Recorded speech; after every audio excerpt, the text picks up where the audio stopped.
Good morning. Good morning. Voice over tayo ngayon.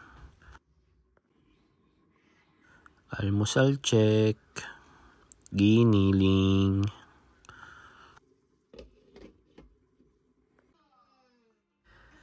Calories check.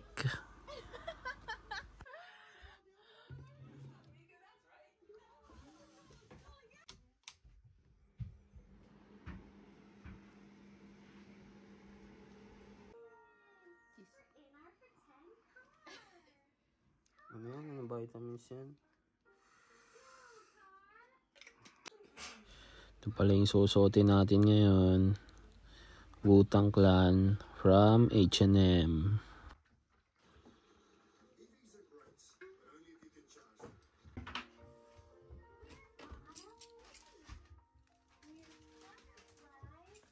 Ako si Mac, tara samahan niyo ako.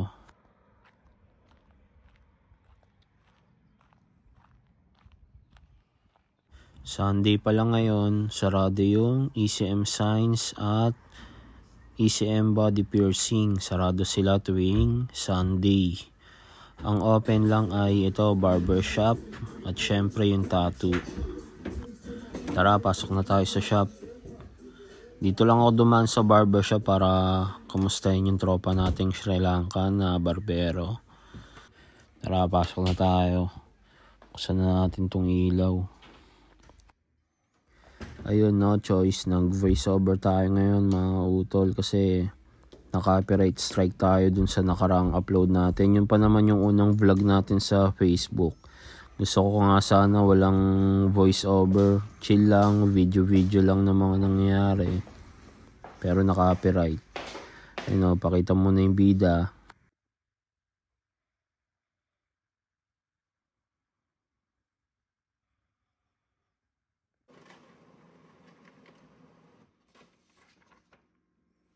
Bali, ito pala yung gagawin natin. Pinterest design lang yan. Ayun talaga yung gusto ng customer. Konti lang yung pinabago niya. Pinago lang yung pera tsaka yung ibang mga numero. Yun, tinanggap pa rin natin kaysa wala tayong gawin. Di wala tayong pera. Yan, nag-shade na ako dyan. Gilid-gilid lang muna. 17RM from Napoleon Cartridge. Kinta to Supply. Gilid-gilid lang. Light tone lang muna, tas pipitikan ko na lang ng dark pag kailangan. Yan, pitikan natin ng dark dito sa ilalim ng dice. Kasi yung ilalim syempre kailangan dark kasi hindi natatamaan ng liwanag yan, guys.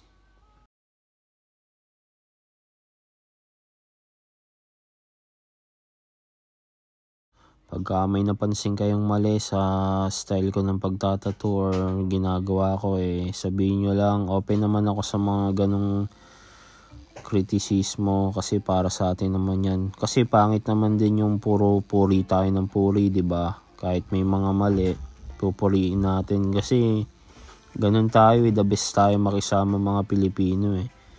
Kahit nakikita natin na may mga error, may mga sablay-sablay, pinupuri pa rin natin. Iba talaga makisama yung mga Pilipino, diba? Kaso pagka nagbigay ka naman ng kritisismo, iba rin yung dating sa Pilipino. Baka masabihan ka pa na mayabang o maangas. Kaya ayun, mas pinipili na lang na magbigay ng papuri kaysa mag-criticize.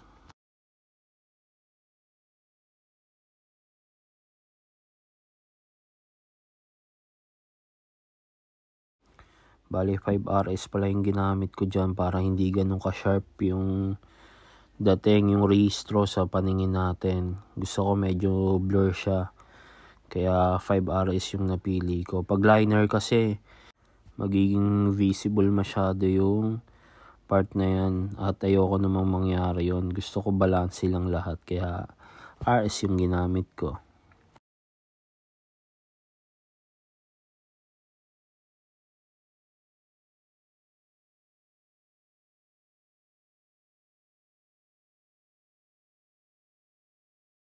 Bali yung pinaka-lightest ko na wash ay 6 drops na black sa XL na ink cups. Tas yun, puro tubig na.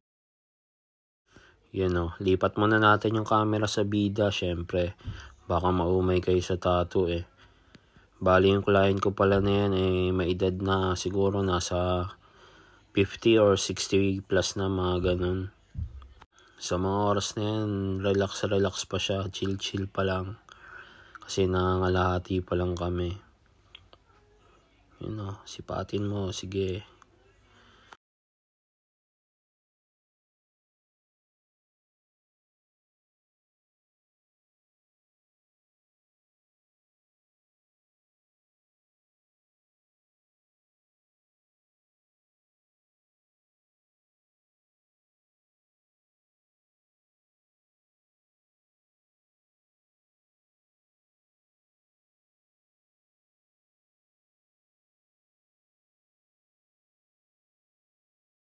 Kung umabot ka sa parting to ng video, maraming salamat sa iyo. Ang tiyaga mo.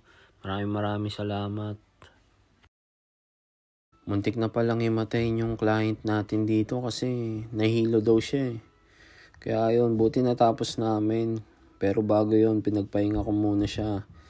Pahinga muna bago kunan ng video at picture. Ito na pala yung natapos ko. Syempre, naka-CPL yan. Yan yung outcome. Gray wash lang pala. Hindi na ako masyado nag-advance. Kasi mas gusto ko yung healing ng gray wash eh. Kesa sa advance. Kaya yun, sana natripan yung mga kautol. Ito, uwian na.